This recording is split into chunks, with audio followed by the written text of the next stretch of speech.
बोअनी में गेहूँ उपजी गइले सरिसो हेराई गइले न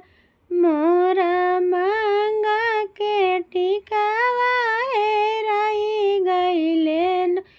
अपने हमारा तीता खोजी ढूंढी दी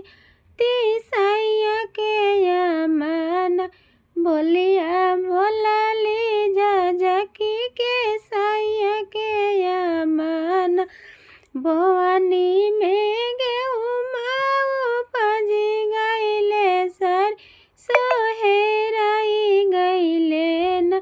मोरा नका के नथियावा हेराई गइले न अपन भाभी रहती त हंसी हंसी